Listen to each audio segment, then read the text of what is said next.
ONN Oromiyaa News Network ONN Dhugaaf galma bilisummaa.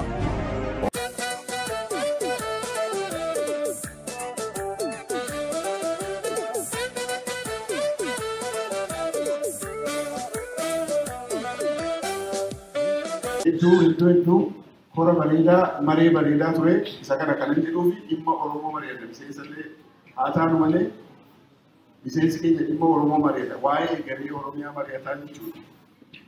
Har'a kora keenya ka xumuraa kora Hawaasaati. Kora Marii Hawaasaati.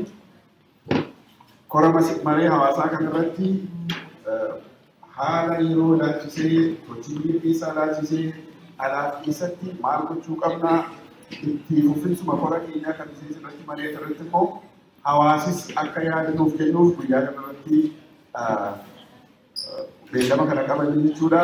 Kanaaf dhageenyee waamicha adda bilisummaa Oromoo, waamicha waraana bilisummaa Oromoo fi waamicha qabsoo kana kabajanii warri bakka kanatti argamtan ammallee ulfaadhaa galatoomaa galati keenya immoo walumaa galatti bilisummaa uummata Oromoo haa ta'u jedha maqaa kanaatiin.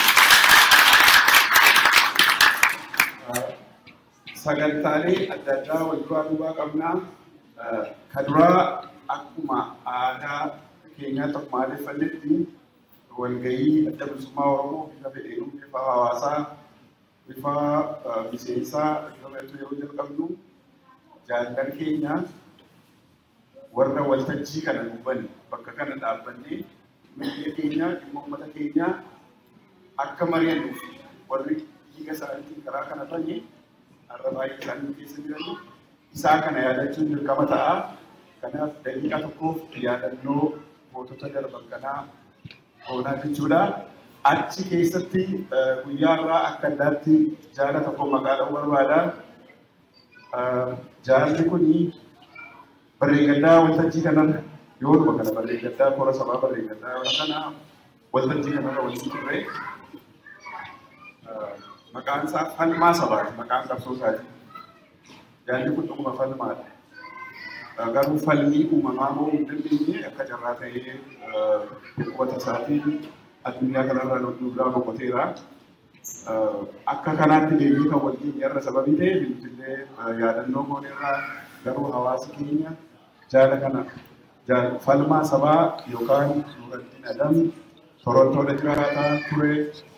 Bara dheeraa qabsoo kana keessa dabarse bara dheeraa waa wayii hedduu keessa bahee iddoo kana qabsoo kana warra asii keessaa tokko ture. Jaalli kun har'a nu gidduu hin jiru. Dhukkuboota isaatiin nurraatii boqotee isas akka nam tokkotti waltajjii kanarraa har'a sababii dhabnee fi yaadannee bira dabarraa. So walumaa galatti jaalalli nu bira hin jirre daqiiqaa tokko.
Kanatti aansuudhaan qophiilee irra qabnu keessaatii kan duraa hoogganoota adda bilisummaa Oromoo qaama olaanoo keessaa Jaal Odaa Tasee nu gidduu jira. Jaal Odaa Tasee miseensa kumii sabaa adda bilisummaa Oromootii fi itti gaafatamaa bulchiinsa jaarmiyaa siyaasaa biyya alaati. Jaal Odaa akka waan nu ga'e naasimadha. Jaarmiyaan miseensota kumii sabaa adda bilisummaa Oromoo akkasuma nu gidduu jiru isaanillee naasimadha. isaan maanguddooti bakka jiranitti gadi maanguddooti keenya sababii dhimma adda addaatiif asitti argamuu hin dandeenye dhimmoota farqii dhimmoota ariifachiisoo jiru sababii ta'eef isaan illee bakka jiranitti walii jechuudha. Dhimma haala yeroo ilaalchisee sochii biyya keessaa alaa ilaalchisee walumaa galatti boor maal ta'a maal gochuudhaaf keenya maal gargaara hawaasa keenya kanarratti isa jedhu jaalladhaan bakka bu'aa dhaabaa boodarratti ibsa bal'aa nuu godhaa maree yaada gaafii deebii bal'inaan ni gaggeessinaa. Sana dura garuu qophii dubartooti keenya caayaan naannoo keenyaa qophii tokkotu qabannoo fi himanii qophii kun akka qophii bashannanaatis akka qophii barnootaatis kanaaf mee dubbiitti hin galiin dura waan isaan irraa dhageenyatu jiraataa jaallan dubartoota naannawa shamarran amma isaan qophaa'anitti amma isaan qophaa'anitti waan bira hin dabarre eebba maanguddoo Oromoo wal eebbisan yeroo tokkotti seenu Oromoo wal eebbisaa kanaaf mee eebba maanguddootaa of eebbisiin maanguddoota sadii gara kanatti waamaa jaalmaa Marii Marii as nuu baatu bobbabaan asumaan as nuu baa fuuldura kanatti asuma fuuldura kana dhaabbachuu dandeessu.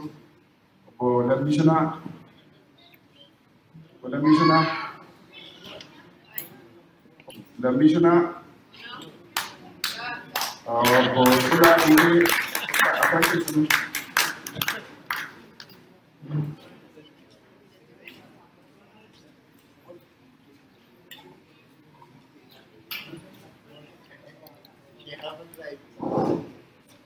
Assalamualaikum warahmatullahi wabarakatuh.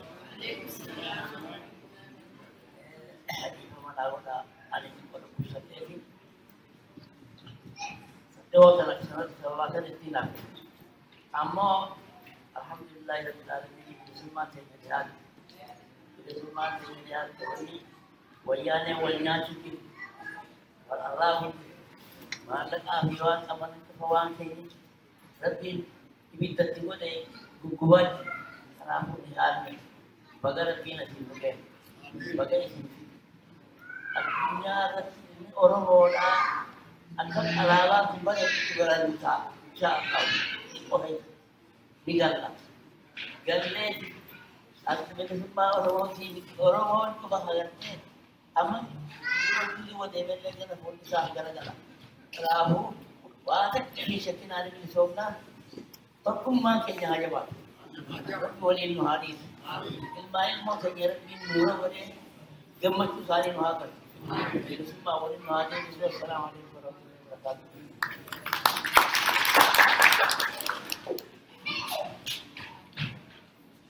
Nagaya mustani, baga nagaya nudutan, baga nagaya nudutan. Kami kita dikira, baga nagaya nudutan. Kita tadi juga. Kita walgai tena tu walgai nagaya hata, walgai nagaya hata. Kita dina abad rajini kena dikira cap, dikira bat. Lama kena rakai, lek kena sijip, nanti kena sijip, sijip batam, abu batam, sijip batam. Kita datang di kita sana. Ini jadi itu.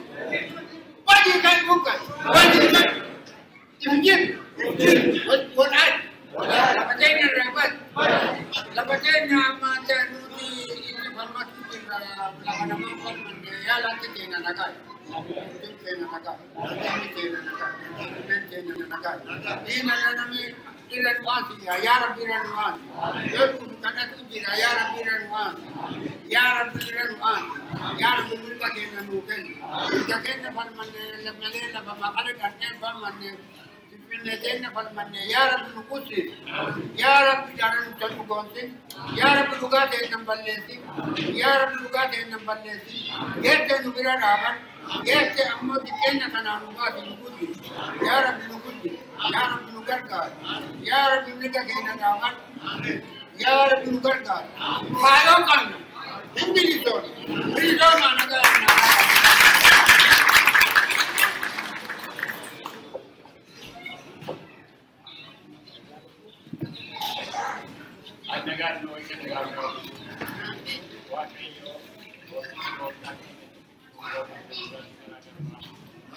Ya Rabbi ya Allah,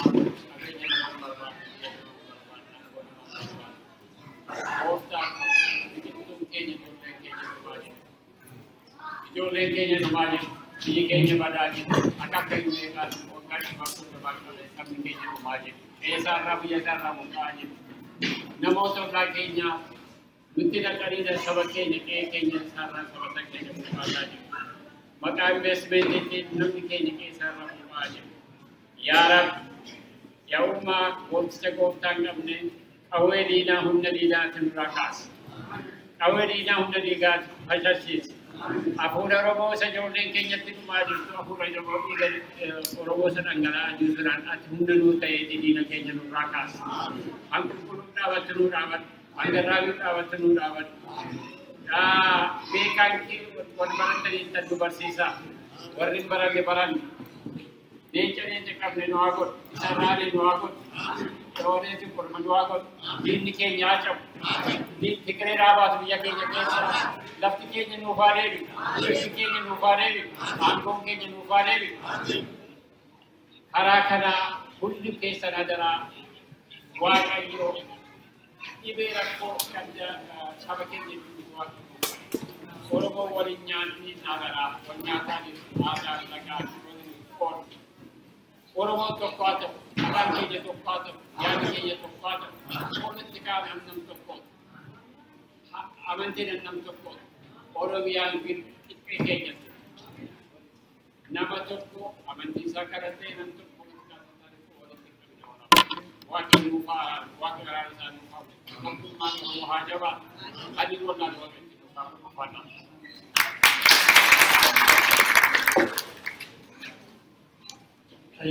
Akkam jirtu wagga nagaan deemanii waan agarree wagga waggaa keessanii wagga waggaadhaan walitti dhufu. Ayyeen of kolchaa. Of kolchaa. Ammallee of kolchaa. Mareen nagaa. Elelleen nagaa. Elemtuun nagaa. Tiksaa ulee gaadiin nagaa. Jaarsaa jaartiin nagaa. Eekkaa guddaan nagaa. Nagaa barri nagaa. Warraa biyyi nagaa. Ollaa gandi nagaa. Firaa gosa nagaa. Gosaa lammiin nagaa. Biyyaa namni nagaa. Nagaa nuuf haa ta'u. Nagaa nuuf haa ta'u. Gaaddisni gaaddisa nagaa haa ta'u. Gaaddisni gaaddisa jaalalaa haa ta'u. Gaaddisni gaaddisa tokkummaa haa ta'u. Gaaddisni gaaddisa araaraa haa ta'u. Gaaddisni gaaddisa bilisummaa haa ta'u. Gaaddisni gaaddisa dhugaa haa ta'u. Dhugaan kan waaqaa haa ta'u. Dhugaa keenya waaqni lafatti hin gatin. Dhugaa keenya nu harkaa fudhatu. Iyya keenya nu harkaa fudhatu. Diina keenya nurraa kaasu. Fayyaaf nagaa nu haa kennu. Alaa manaa nu haa kennu. Hayyee tokkicha waaqa waaqa gurraacha waaqa Oromoo. Waaqa bokkoo sibiilaa, waaqa shanan gadaa, waaqa sagaltaman garbaa, waaqa salgan booranaa, waaqa qeecoo gurraattii, waaqa siiqqee hayyoo, waaqni nagaadhaan baraa baratti qaxxaamurtee nagaan nu fidde waaqayyo hooqubaan si haa qabu. Hooqubaan si haa qabu. Handeemi nagaan haa qabu. Handuu'i qabbanaa haa qabu. Handuu'i mirgaan haa qabu. Oromiyaan hin bilisoomte haa ta'u. Fayyadu. Maanguddotii galatoomaa ulfaadhaa. Sagantaan amma sinne keessaa waa xiqqoon sirreessaa sagantaan dubartoota intarteenmentii kan jedhee dhaamsa qabu dhaamsa gurguddaa qabu inni kun akka kanatti akka sirraa'uun barbaada. Kanatti aansuudhaan keessummaa tokkotu jira gidduu keessummaan kun ergaan qaba jedha. Ergaan hojii jaarmee alaatiseetii. Mee irraa dhageenyaa keessummaan keenya Dr. Moosisaa Aagaa. Dr. Moosisaa Aagaa.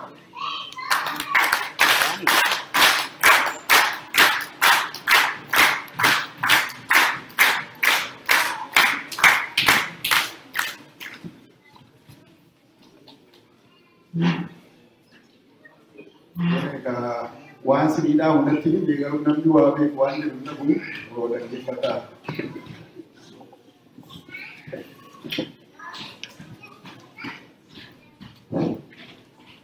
Nanageessu akka mooltanii waan sirreessuu dhaamsan qaban jedhetu ta'in dhaamsa nuudhaa kottuuti jedhanii natti himanii isaan natti hime malee anatu dhaamsan qaba jedhe miti. Kun naaf sirreessa. Warri asitti isin na fuuldura jettan kun baay'ee keessan qabsaa'ota miseensota adda bilisummaa Oromoo fi deeggartoota adda bilisummaa Oromoo kanneen qabsoo kana keessatti gubattan, kanneen waraana turtan, madooftan, kanneen hidhamtan, kanneen sammuun keessan yeroo hundumaa waa'ee bilisummaa Oromoo yaadu. Nama kanatti dhufee waa'ee qabsoo bilisummaa Oromoo asitti himuun anarraa illee hin eegamu. Wanta baay'ee waan dubbadhu hin qabu. Maaliifi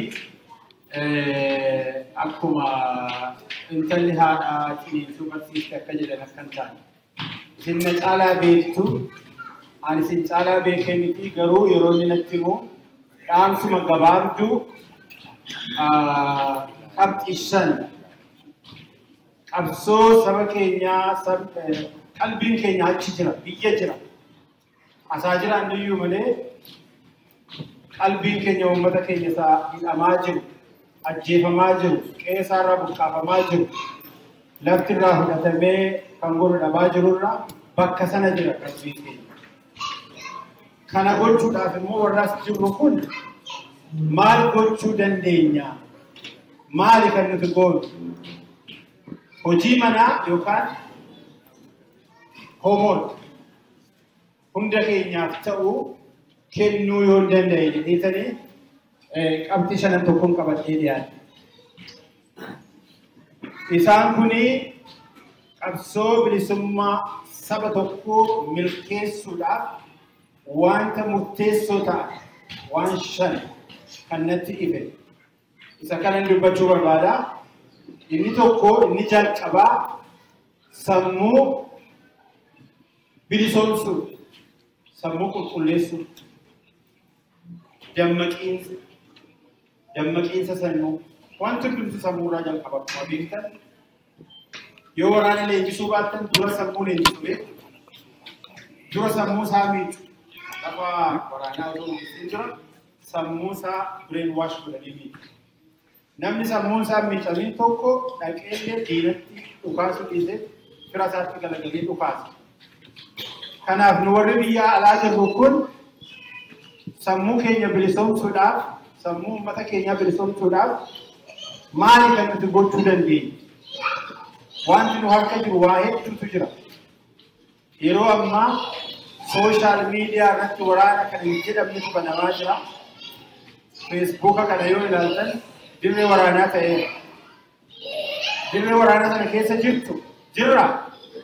Mootonni manneen kan homaan jennee bal'aa. Uummanni biyya keessa jiru sooshaal miidiyaadhaaf aksesii hin qabu.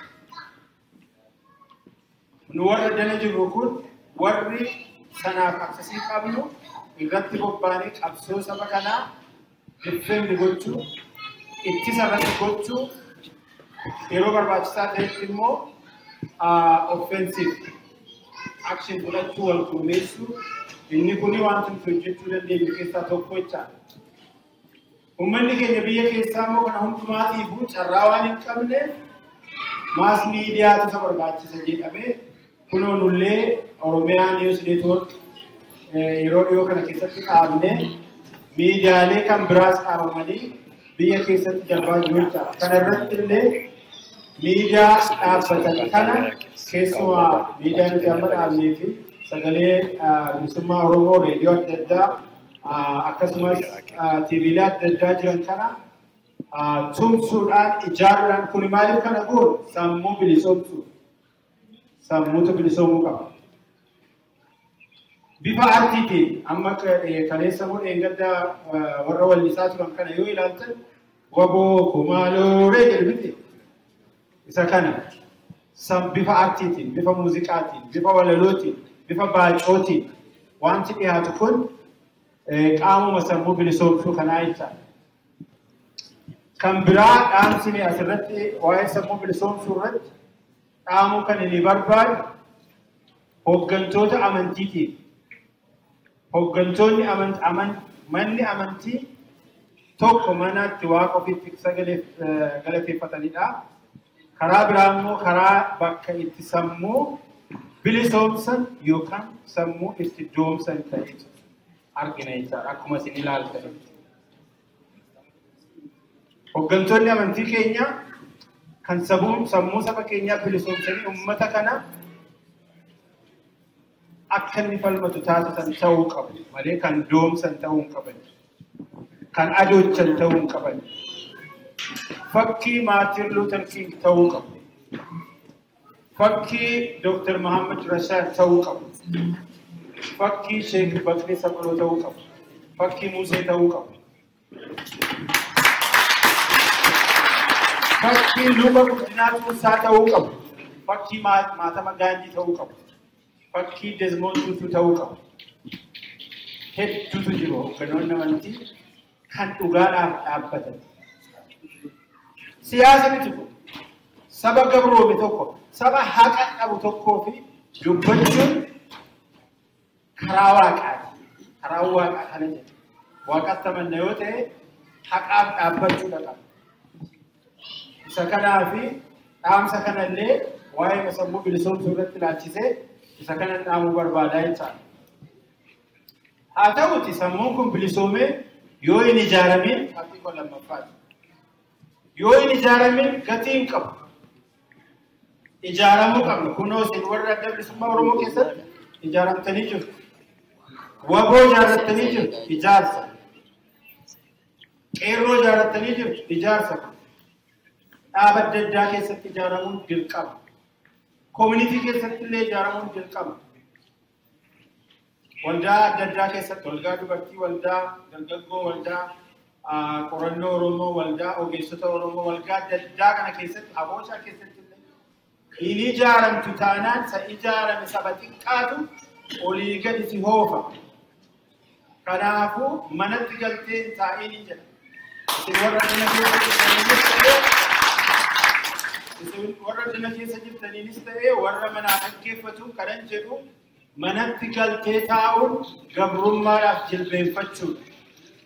Jilbeeffachuu hin qabdu. Amma lubbuun si keessa jiru falmachuudha qabdu. Karaan ijaaramuudhaan yoo hin ijaaramne waan tokko gatii hin qabu. Tokko immoo jechi tokko jira kan yeroo hundumaa naaf hin liqeeffatu. Ani siyaasan jaalladhu.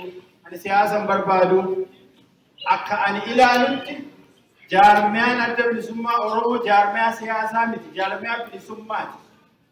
Jaarmiyaa siyaasaa jechuun isicha karaa siyaasaa dorgomee kan akkuma Republican Party, Democratic Party aangoo qabachuuf warri kun aangoodha barbaadu. Addi bilisummaa Oromoo fi jaarmiyaaleen bilisummaa Oromoo kan isaan barbaadan saba gabroome sana gabrummaadha jalaa ba'ee akka inni aangoo qabatu dandeessisuu, akka inni waan sarratti ajajaa akka inni ta'u dandeessisuu. Qabsoo bilisummaa gaggeessina malee kuni kan siyaasaa miti akka inni ilaalu. Kanaaf itti seenaatu hojjedha. Ala dhaabbatanii hidhiituun yookaan manatti galanii taa'uun yookaan immoo akka otoo waa tokkollee hin godhin waaqayyo kun ofuma isaatii dhufeessi bilisoomsu cherchitti galuun yookaan immoo masgidatti galuun hin ta'u. Waan feetan jedha. Dhaqaati makada waaqayyo kan kadhadhaa. Cherchiinuma kana keessatti galee dhuma jilbeeffadhee galgalaa ganama kadhadhee waaqayyo itti qofaa dhufee bilisoomsa inni jedhu anaaf naan liqinfamuu. Kana akka dhaamsaatti illee dabarfachuun barbaada jechaadha. Sadaffaa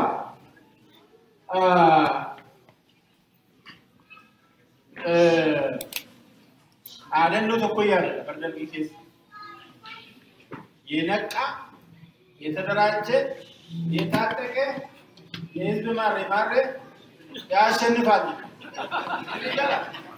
የነቃ የተደራጀ የታጠቀ አማ የነቃን ደመቂን ሰን ስለዱበት ሰነድ የተደራጀን ኢጃርሰን ስለትዱበት ከነ ማልከበ የታጠቀ ሰነዱ አፈቻ ሂደት መለንተው ዲንግ ከሁለቱም ተጣልተው ሂደቱን ትርቀም አርጊተኒ ከራኒት ብልሱብ ሰምዲ ገብሮ መተኮ ብልሱማ ሳተርገቱ ከራ ደዳቱ ጅራ አብሶን ቢፈት ደዳት እንገገፈሙ ደንዳ ፈከኛ ፍንጭላ ኡመታ ከኛማ ኩኖ ቄሮ ከኛ ትገገሳ ጅራን ኩኒ ዳንዲ እትቀብሶን ትገገፈሙ ከሳ ቶኮ አተውቲ ብየቲ ፍንጭል ኡመታ ኩኒ መቱ መሳቲ ኡመታ ገለገች ጅራ ፈከኛ ቱኒዚያ ኢጅፕት መስሪ ወፍደተን ፍንጭል ኡመታ ገለገች በከብራትሞ ፍንጭል ኡመታሱን ጋራ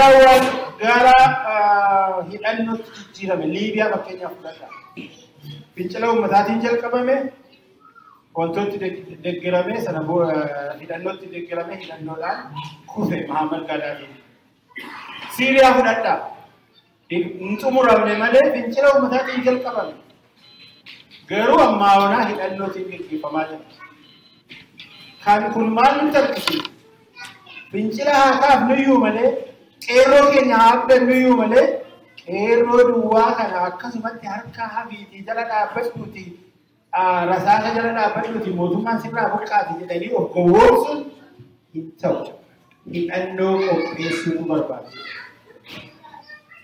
ይአት መለ በካንጎ እንደንዴሱ አብሶ ቢፈደዳቲን ጌስፈሙ እንደዳ ይአንዶ ከነፋና ይጋ qabxi qorfafatan deema wanti kan biraan kan mataa nama hooqu maal tokkummaa dhabumsa akka sabaatti waliin gabro waliin qofu arra garuu social media kana irratti wanti nuti arginu yeroo inni tokko qawwee qabatee bosona keessaa lolu inni kaan immoo addana taa'ee itti qoosu lakki hin jiru iyyuu wanti qawwee qabate iyyuu hin jiru yoo jiraates immoo hoo innoo akka warra abaluuti inni akkanat inni sanad ani dhugaadha qabsoo adda bilisummaa oromootiin gaggeeffamu waraana bilisummaa oromoo guutummaa guutuutti nan deggera maaliif hin deggeramu haa ta'uuti warrumti kaanillee otoo fakkeenyaaf waraana qabaatanii maal rakkoonsaa waan kan biraa waan hin jedhe tokkotu jira jaarmiyaa tokko qeequu nu dandeessa garuu jaarmiyaa ofii keessa hin jirre kan hin ijaarre kan maallaqatti hin baafne mana kee teessee arrabsuun mirgatti hin qabu. Inni keessa jiru sun inni itti ijaarame sun inni maallaqa buusu sun qeequu danda'a. Yoo qeequu barbaade kochuutti seeni. Yoommoo keessa hin jirtu ta'e adabadhu taa'i yookaan immoo jaarmiyaa mataa keetii kan ofiitti ajajju qopheeffadhu. Maaliif kan nama abaarta? Kun hin ta'u lammaffaa faashina tokkotti immoo jira beektu kan social media kana irratti ni dhaggeeffatu. Waboodhaan hin jaallanna nuti. Waboo hin jaallanna. Nu kan nu jibbine warra isa hoogganu sanaa. Rabbi isinitti haa agarsiisu. Namicha isa qawwee qabatu hin jaallatu. Namicha isa immoo kootuu gabroomteettaa jedhee barsiisee, leenjisee, hidhachiisee, hoogganee, bobbaasee isa immoo balaaleffatu. Hin taa'u. Hin ta'u. Hin ta'u. Qeequun dandeessa. Itti seenii qeequ. Si galee? Kana kuni tokkummaa keenya gaafa yeroo jedhu nuti jaarmiyaa siyaasaa adda addaa keessa akka jiru ni beekna. Haa ta'u maal hojiitu jaarmiyaa isa tokko irratti dhagaa darbata. Yaada adda addaa akka qabnu ni beekna. Haa ta'u rakkoo qabu. Gaafa political party uumannee dorgommii siyaasaa gaafa goone gaafa sana keessaati uummanni kan barbaade filatu. Har'a garuu gabrummaa jala jirra. Yeroo inni tokko lolu inni tokko taa'ee jilbatti bishaan naqu inni kuni akkamiti waliin dhaabbannu isin warra addana jirtan kun adda bilisummaa Oromoo deeggartanii dhuftanii waan dhaamsa nama dabarsaa jiru kuni natti fakkaata amma laayivii darbaa jira warri manaa dhaggeeffattan warri addunyaa kanarraa bakka hundaati dhaggeeffattan kan isin gochuu qabdan jaarmiyaa tokko keessallee yoo hin jiraanne dhagaatti hin darbatina waliin kufnee waliin kaana.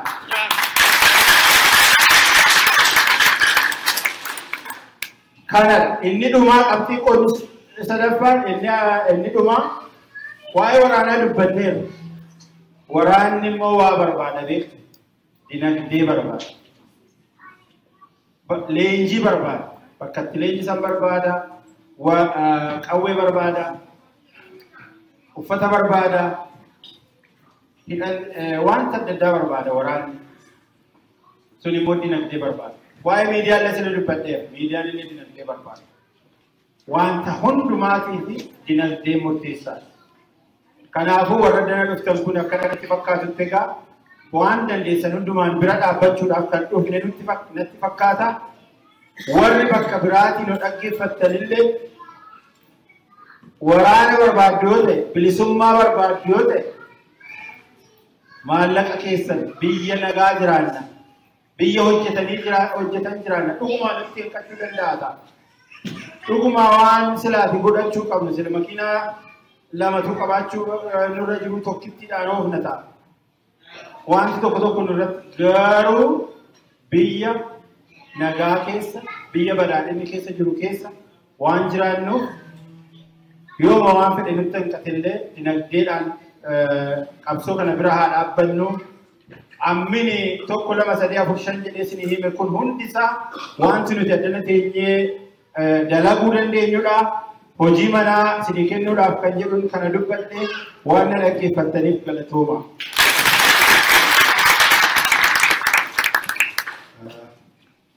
Galatoomii Dr. Moosisaa akkuma dura isinii jedhe namni waa beeku waan jedhu hin qabu. Dr. Moosisaa maatimaata gaariidha. Kanaaf yaada isaa akka gaariitti sassaabbate. Tiimiin keenya inni guddaan ijaaramuu, hidhachuu, bilisummaa Oromoo ijaaramaadha. Garuu jajjabaachuu qabaata nuti waliin jechaa jiru.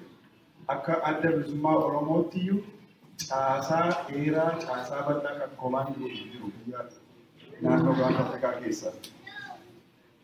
Warri keessa jiru, warri yeroo yerootti hojii isaa kana hojjetu akka gaariitti beeku. Addunyaa maratti caasaa diriirfatee caasaa kan akka gaarii sochoosee kan hojjetan adda bilisummaa Oromoodha. Kun ga'aa miti hawaasi keenya kana keessatti haa hirmaatu, hawaasi keenya kontribiuutaa godhu, amma sadarkaa jaarmiyaan waa ijaarutu ta'e amma sadarkaa biyya ijaaruutti biyya ijaarraadha. Isa kan uummati keenya akka siiniis nu fudhatuu fi hidhachuu qabnaa, dammaquu qabnaa, ijaaramuu qabnaa. Yanaqqaa የተደራጀና የታጠቀ ያሸንፋል። isa kana jabeeffannaa jechuudha galatamu Dr. Moosisaa. Gara sagantaa isaatti yeroo darbu dhaamsa keenya irraa bakka bu'aan adda bilisummaa Oromoo kora kanarratti dhaaba keenya bakka bu'ee miseensa hoogganaa keessaa namichi jiru Odaa Tasee as ba'anii dhaamsa yeroo nu dabarsu Odaan as madda.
Agaknya hukuman.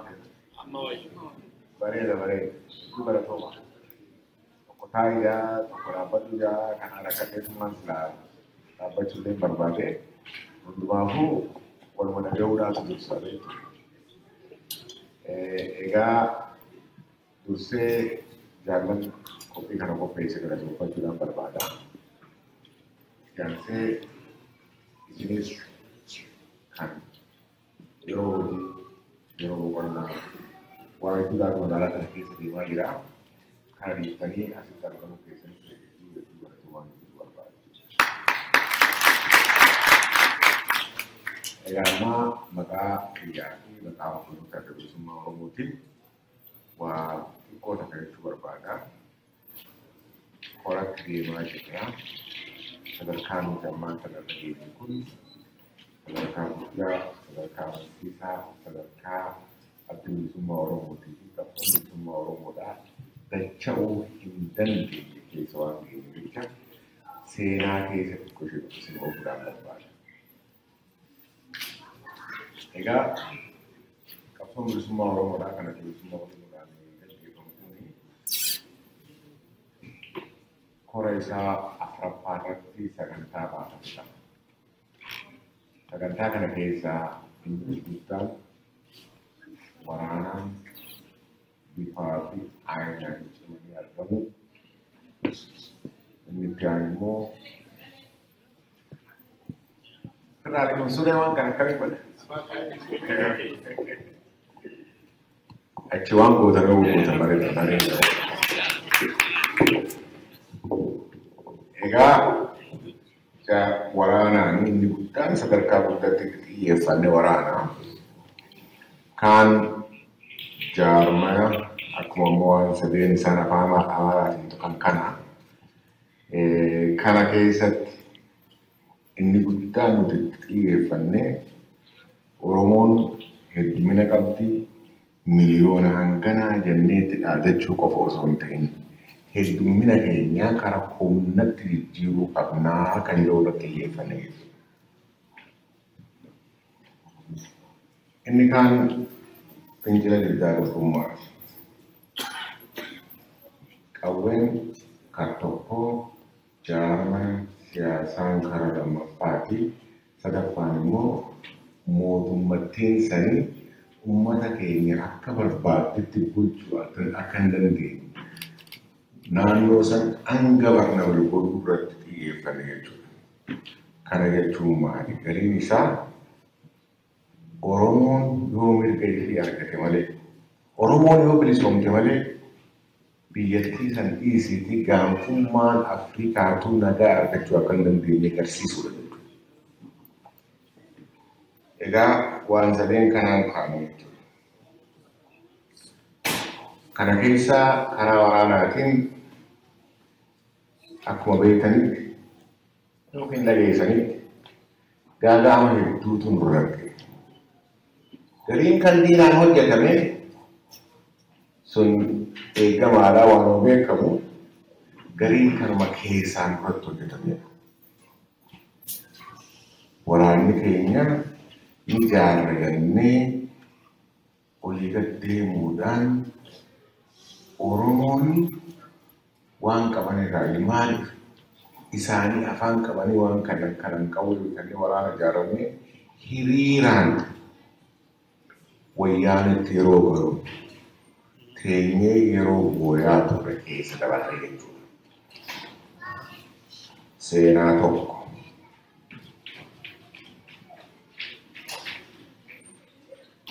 Akkasuma haa ta'u obsaa fi murannoo qabsaa'ota bilisummaa Oromootii fi jaallan keenya deeggartoota keenyaan yeroo ammaan kana waraana bakkaa siqe dhabame jedhamee diinninis kan fira fakkaatee Oromoodha fi jeenutti dhaadachaa ture bakkatti deebifnee daran dachaadhaan bifaan aayinaan miidiyaa adda addaa irratti yeroo tokko tokko bahuu dhuma gartanna fakkaata. Wayyeessuu qofa osoo hin ta'in operational zone kan jedhamu. Naannolee tarkaanfiin itti fudhatamu naannolee waraanni keenya itti qubatee itti leenjifamee sochiidhaaf itti deemu babal'isuudhaan sadarkaa hin tuffatamne geenye kan irra kun tana isin tokko kana jechuudha.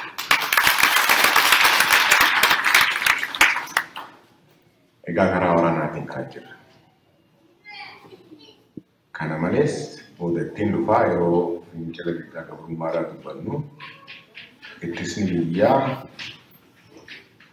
humna hin beekamne maqaa jedhuun tarkaanfii adda addaa laaleessaa kanneen wayyaaneedhaan qajeelfamni kennamee fi uummata keenya bassaasu hiraarsu irratti tarkaanfii tuffatamne godhatee jira.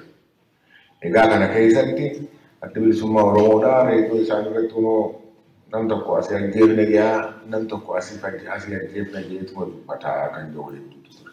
Nuti garuu kaalkuleetii parpalli waan goone namoota bassaasa ta'anii uummata keenya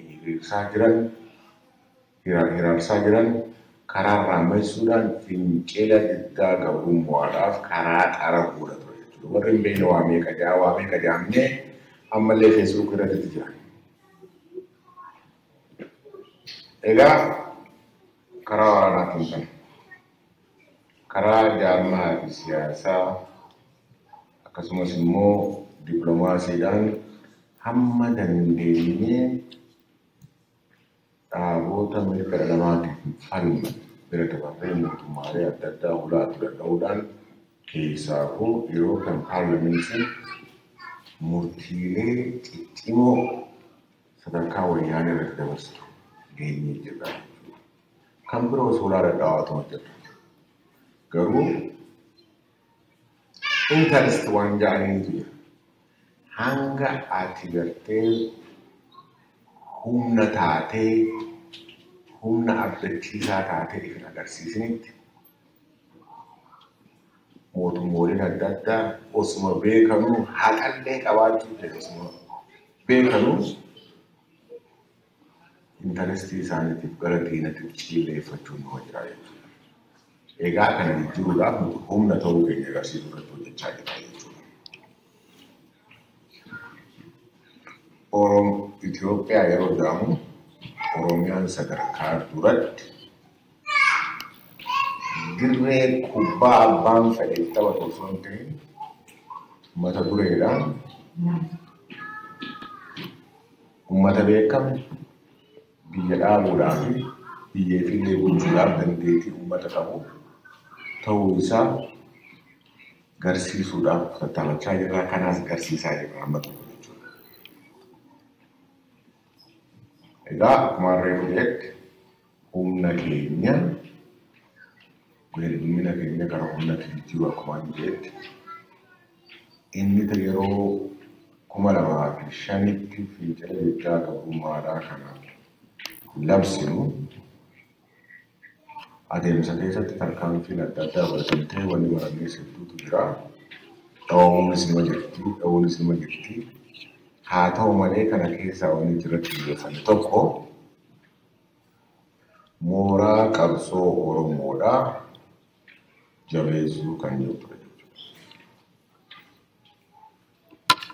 Amma sadarkaa nuti jirru kun amansiisaa waan ta'eef jecha inni keessaa seenanii sadarkaa duuba nu deebisuu dandeenye waan ta'eef jecha ofirratti amannee abdannees mooraa kana jabeessuu qabnaa kan jiru irratti xiyyeeffachuudhaan kan duraa dhaabota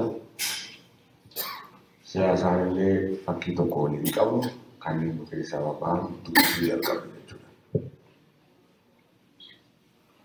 Kana keessa amma tokko milkoofnee jirra, amma tokko sitti milkoofne.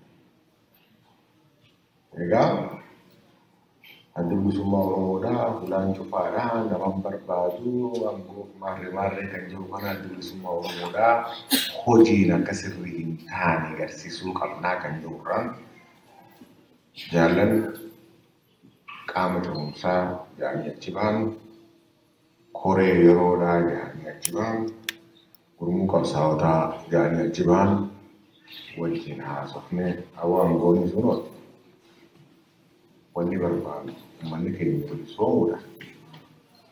Waliin qabeenya keenya dandeettii keenya walitti fidnee haa hojjennu jechuudhaan yeroo ammaan tanaa kana hunda walitti deebifnee dhaaboota kanaa wajjin qabsootti tufaa jira jechuudha.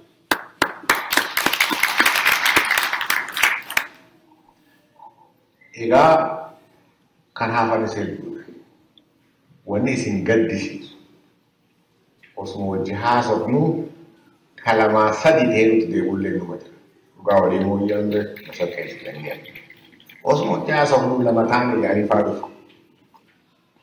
Rakkoodha. Hedduu rakkoodha kan inni laalu kanaaf. Egaa adeemsa keessa immoo wanni baranneetu jira. Wanni baranne tokko adda bilisummaa Oromoodha. Oromoon dhiigaan lafeen biyyaan silaa waan uummata isa taasisu hunda guutee uummanni Oromoo akka argametti beeka. Egaa amma rakkoon jirtu maali jalli? Rakkoon jirtu dhaabootuma gamanaan hinaaffaas ta'e karaa adda addaatiin baba'anii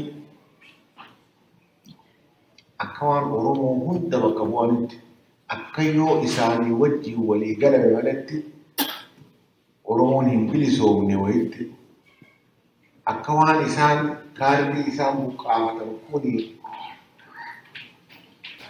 hojiirra ooluu baate yookaan angorra ta'uu baatan yookaan immoo karaa adda addaatiin dhaabni adda bilisummaa Oromoodhaa dhabamee yookaan immoo laaffatee isaan bakka bu'an malee Oromoon akka hin bilisoomnetti warra laalanitu hedduu rakkisaa ta'e.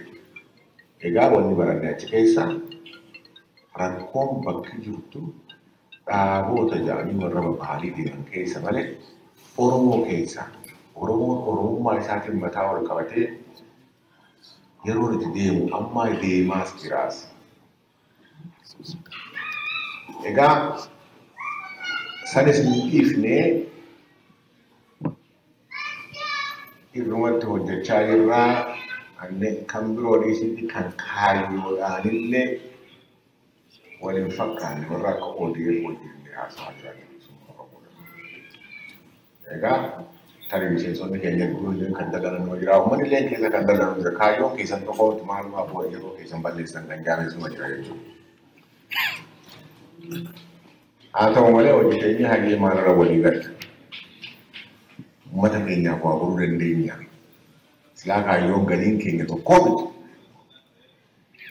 Galiin keenyaaf galittuu wanni waliin hojjechuu dandeenyu maalii kan jiru yeroo wal gaafannee tullee jira jechuudha. Wanta katakallee lafa ol kaa'ee jira jechuudha. Walumaa galatti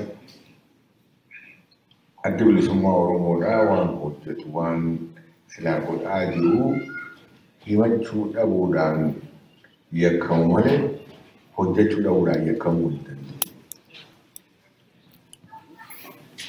Ammaas taanaan Feesbuukii kanaan irratti midhattu kan abaaramaa jiru beektuun adda bilisummaa Oromootii gariin ergamtoota wayyaaneeti amma qullaa ifi dabraa jira akka warri hojjaan moosisaan jireetti achi jalaa kijibdu maarre warra jajjaanii warra isaniituudha jechuudha.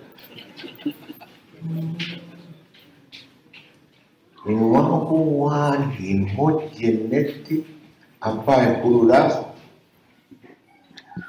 yeroo xiinxaltuuti illee heddummaatee keessa geenye jechuudha. Ammoo maal akka jalatti hojjennee beektu. Kan lafarratti jalatti hojjetu adda bilisummaa Oromoo kan diinni sodaatee yeroo adda addaatti labsatti baasu adda bilisummaa Oromoo kaan hirrii warraa keenya xiinxalaa ta'e gargaraan overnight jechuudha. Egaa kanallee dubbachuun barbaadu haa ta'u malee waan keessa dabraa jiru isin waa himuudhaaf waan immoo sadarkaa moonti geenye walitti qabsiisee akka beekanii akka gartee xiqqollee taatu hubannoo qabaatan gochumaaf. Egaa karaa jaarmoota adda addaatiin wajjin haasofnee garuu sagantaan keenyaaf fincila diddaa gabrummaadhaa mootummaan kun biyyattii sana akka bulchuu hin dandeenye godhuudhaaf uummanni keenya humna tokko dhaadannoo takka jalatti hiriiruu lammaffaa immoo yeroo diinatu xiyyeeffatan kana akka kamii duubaan miidhanuun harkifne hin jiraanne gochumaaf amma tokkotti milkoofne amma tokkotti milkoofne. Hayyee kun kanaan as geenye kan karaa Oromootiin jiru irratti hojjannaa amma fincilli kun immoo daran akka jabaatu gochuudhaaf Oromiyaa qofa keessa osoo hin ta'in saboota biroo keessatti illee bal'isuu qabnaa kan jiru irratti karoorfanne jechuudha. Saboonni naannoo san jiran hedduudha. Haa ta'u malee kanneen kaayyoo wal fakkaataa qabu. Kanneen immoo haati qaarraa guddatu qawwee qabaatanii lolan irratti xiyyeeffanne jechuudha.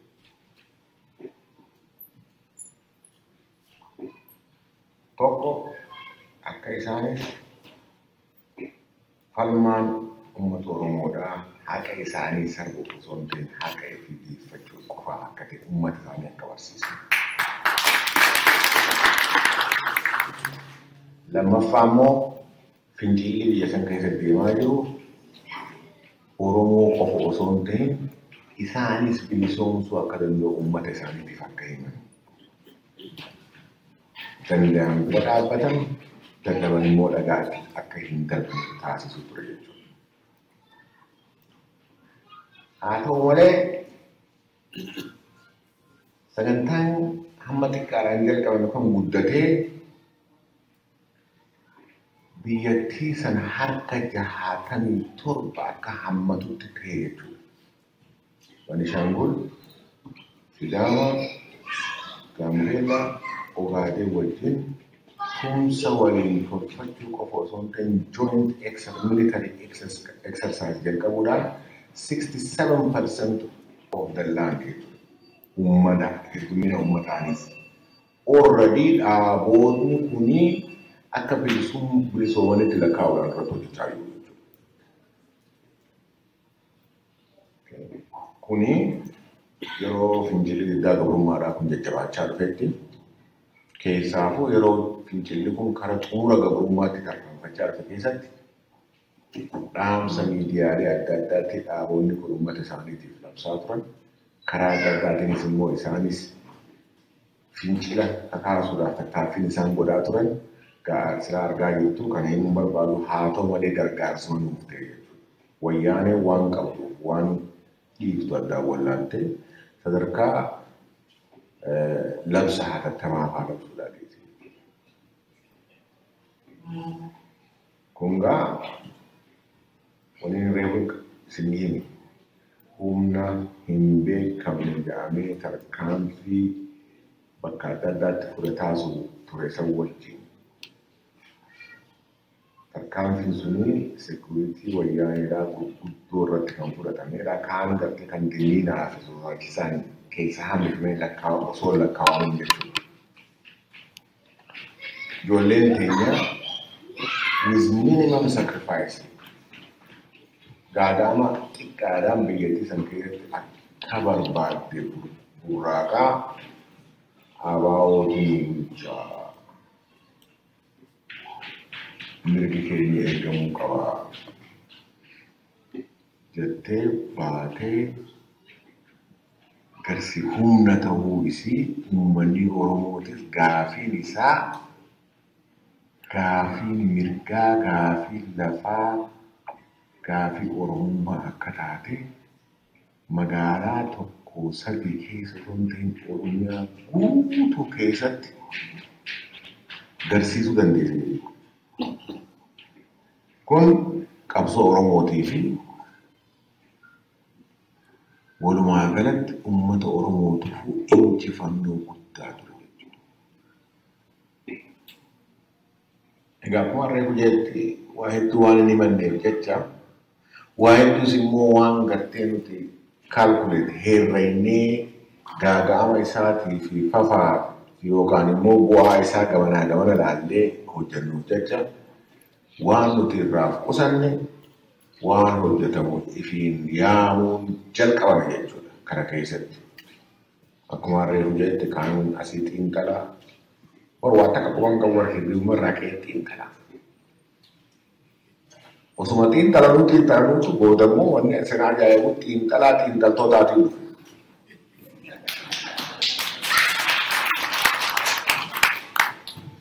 Hayyee isaan haa xiinxalanii nuti hojii keenya hojjenne jenneetuma itti fufne jechuudha. Egaa sadarkaan adda bilisummaa Oromoodhaa yeroo ammaan kanatti jiru kan dabree bifni jijjiiramee haa dhufu malee hundi isaa obsaa fi murannoodhaan keessaa bahuudhaan yeroo ammaan kana keessatti kora sabaa irratti qophaa'aa jirra, kora sabaa qopheeffachaa jirra, humni keenya daran dachaadhaan jabaatee akka deemuu qaba keenyaan abdii guddaa qabna.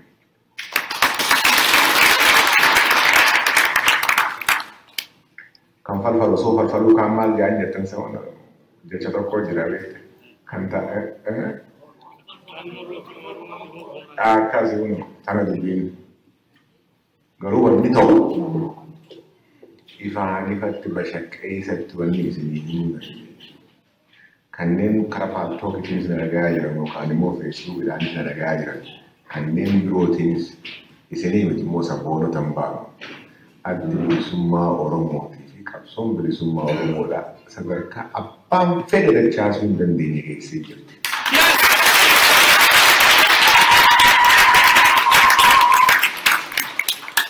Kun dhaadannoodhaan miti. So ada kan kabatin kan orang tahu terkata karena semua faktor kita ada semua orang muda dalam sisa wayan ini saya kerja jadi karena hunda sedang kandang dingin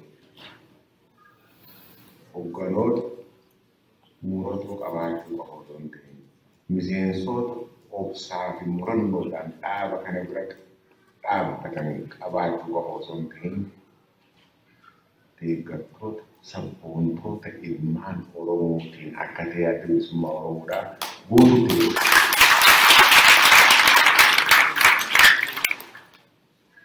Kanaaf hedduu isinitti hin dheeressu kanneen takkittiin isinii dhaamuu barbaadu bara dhufu bifa haarayaan adda bilisummaa Oromoodhaa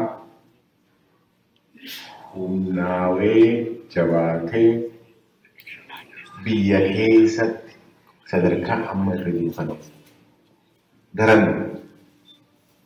ijaaree akka wal agarree waa isinii hangaan dandeessanii himu abdiidhaan qabaa ammaaf garuu ammaaf bakka jenne san hin geenye nu obsaa nuus gargaaraan isinii jechuu barbaadaa galatooma.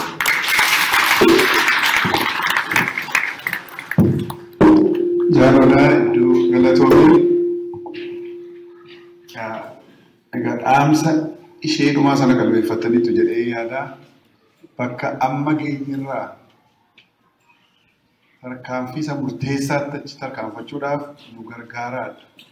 Hawaasni Oromoo nu qaanfachiisee hin beeku waggaa waggaadhaan yeroo yeroodhaan hawaasa kana qabsoo kana akka jiraachise jechuu dandeenya. Keessumaa warri naannoo kana yeroo dheeraa turre biyya alaa kana keessatti muuxannoo akka qabnu barreen gaddaa bakka kanatti jedheera itti boonuu qabdu.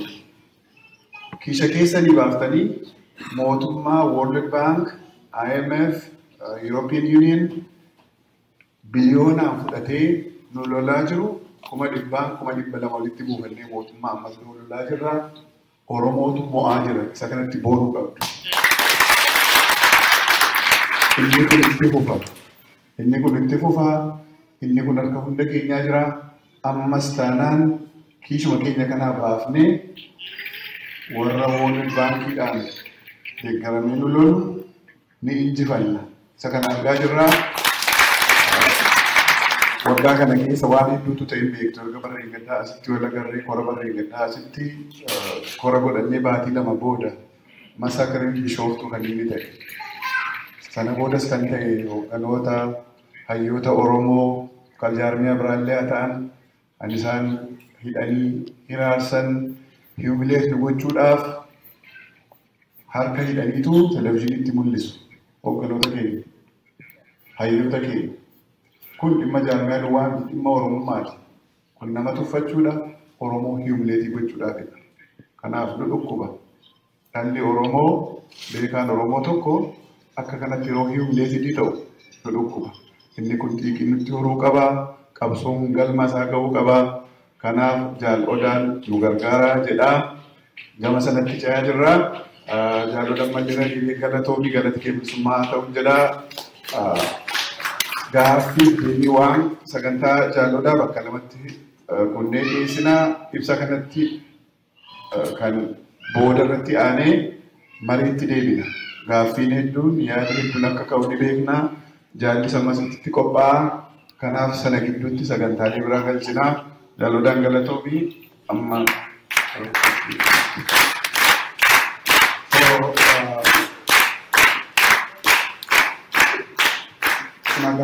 Magaalaalee lakkuu kana beektu jaarmiyaa kana qabsoo kana misee kana siin ga'ee miseensa isaa duwwaa miti hawaasa keessaa caayaalee dubartootaa kanneen eenyuun caalaa wareegama kaffalaa jiran qabsoo kana siin ga'an isaanii torban kana guutuu keessummaa ka keessumsiisuu horiis kan baasuu qabeenyaanis kan tinnisu isaan.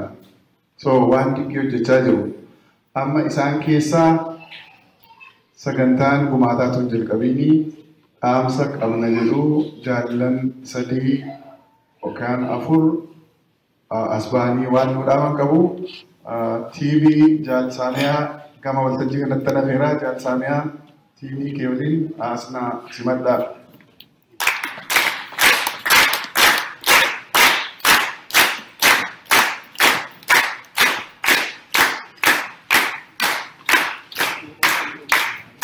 Jaalsaamiyaa fi jaallasli garanas mukota akkasumattis jaalsaamiyaa namoota yeroo kaa'achuu qaban. Jaallasli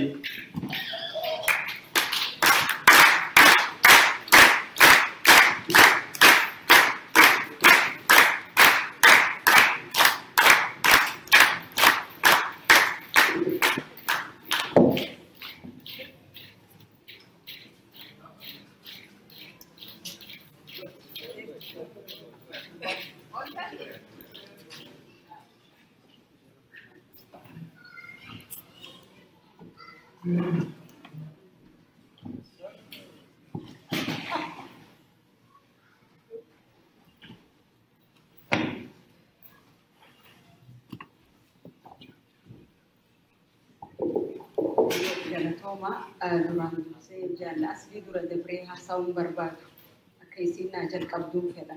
Wahuma lamarratti yaada kennachuu barbaadu. Tokko qooda dubartoonni Oromoo qabsoo hidhannoo keessan kennan, qooda dubartoonni Oromoo qabsoo hidhannootti ala kennan irraa xiqqoo barbaanna.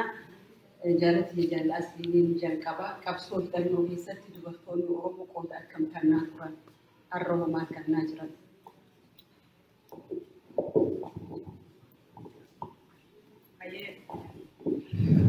Hoggantoota fi miseensota adda bilisummaa Oromoo deeggartoota adda bilisummaa Oromoo hunda keessanuu galanni keessan bilisummaa haa ta'uu ja'a baga guyyaa kanaan isin keessa.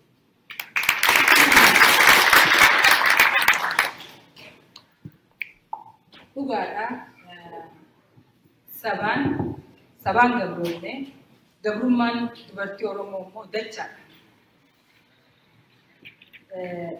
Dachaan cunqurfamnee dubartoonni bilisummaa ni harkannaa barqabsoonni ijaan dubartoonni qabamu.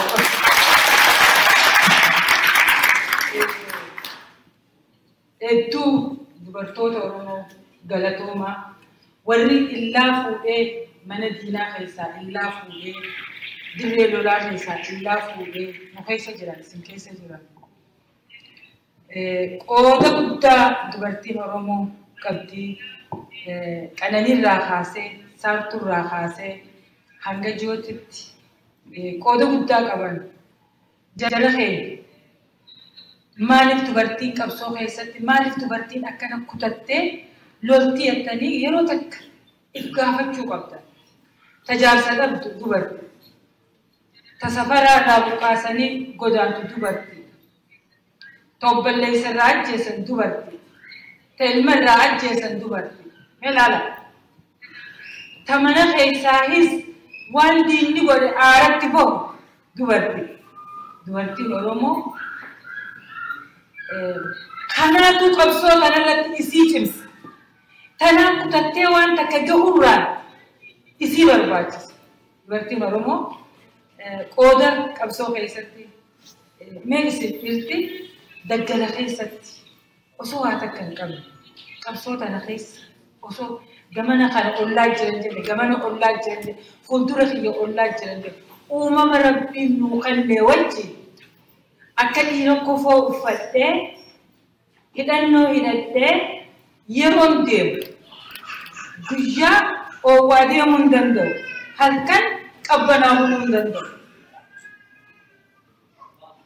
kan hunda keessa qaxxaamurtee arra akka qabsoo tana jiraachiftu fakkaattoonni isaanii godhanii galanni keessan bilisummaadhaan qabsaawaan rakkootu dhiiranaaf qabsaawaan abdii kutachiisa malee sabni akka keenya gabroome sabni akka keenya dhiifame silaa warra ija keessa wallaaluun warra wal arraabu malee qabsoon adda bilisummaa Oromoo mee 91 booda eega chaartara irraa baane booda gufuu akkam keessa qaxxaamu hidharraa bahee jalqabaaf warri naafeere warra Minneapolis hedduun isin jaaladhaa galatoomaa guyyaa seenaa badii qabne takkaan na kunnan seenaan badii qabne na kunnante ana mana rakkorraa dhufee diinni akkana godhe beeku dhaaba Oromoo Amaara wajjin hidhamne wajjin tokko ta'ee dhaabbatu nan guyyaa sanirraa ka'ee Minneapolis jaaladhe warri ulaa sassee hundi assee arra dheessa jiran melala oggaa afur eegaan dhufe jijjiiraan akka gagarsiif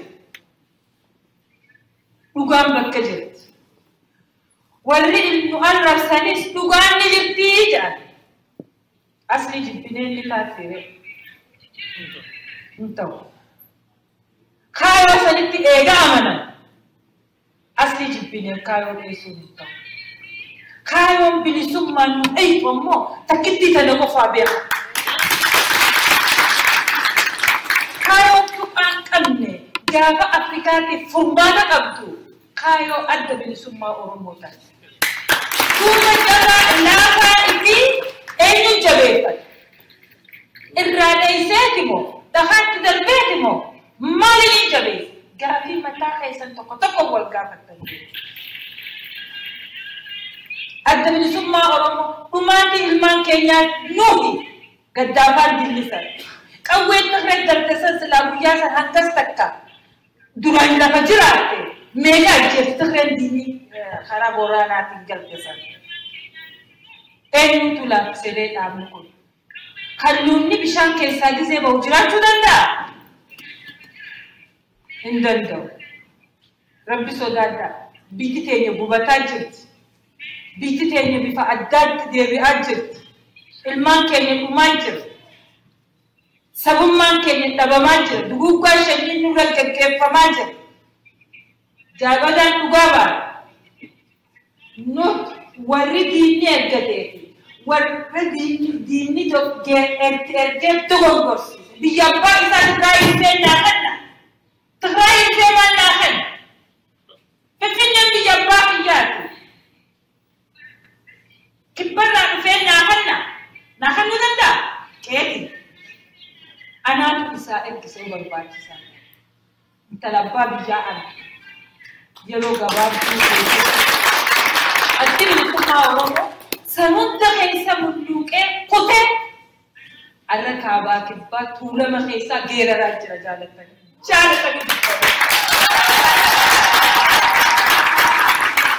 walakkaa Oromiyaa keessaa geeraraa jira icha haayoo kanaan bilisoomna warra qabsoorraa dogongoraan hubannoo dhabaa aarii mana keessa yeroo Oromiyaan itti gammadu yeroo waboonni dirmadhaa jettu daqiiqaa ammaan tararraa kaafee.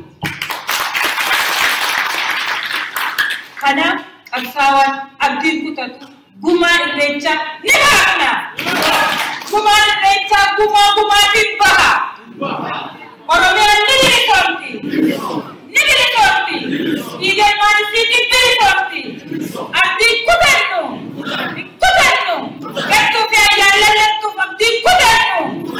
Kutannu. Injifannoon uummata Oromootiin bobba'u. Galatoomaa fayyaa tajaajilaas hedduu galatoomi. Awwaama tokko irratti hidhachuu barbaada hedduu haasa'uudhaaf miti. Gootummaa dubartoota Oromoo hoggaa itti booda deebinee yaadannu dhuma 70mootaa keessa gootittiin waraana bilisummaa Oromoo alaabaa faajjii adda bilisummaa Oromoo yeroo jalqabaatiif baha Oromiyaa magaalaa Jaajaa keessatti tafanniste tadiinaa buuftee ka Oromoo fannis aadde Qananii Yusuf. Goototan dubartoota Oromoodhaa jalqaba warri qabsoo hidhannoo keessatti qooda olaanaa kannaan daraneessuuf adda saartuu jaalattuu biyyaa faaya Oromoo magaalaa Cifraa hawwittee guutuuf qabsoo oowwateera. Loltee lolchiistee hanqufee kaastee saartummaa dhugaa hojiin agarsiistee seera gammachuu jaalala ijoollummaa gadaa ijoollummaa seera gammachuu warraaqaaf kennitee biyyaaf dirmachuu. Addeen qabsoo isii maddii dhaabbattee diina daaraa gootee ifiifis kutte. Gootan dubartoonni Oromoo warri qabsoo bilisummaatiif mirga saba isaaniitiif wareega qabii kannaan kanees bifa sanii turan arrabnee bifa sanii jiran.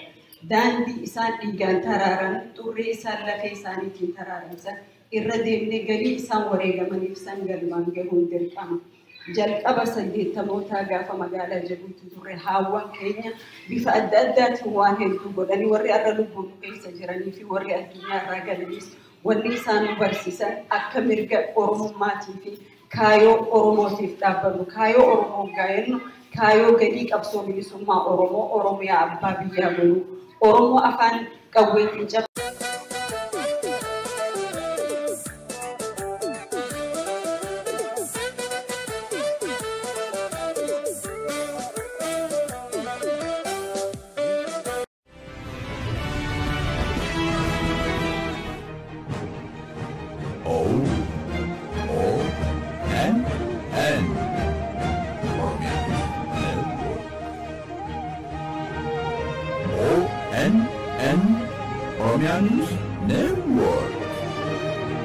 ONN Tugas dan Risma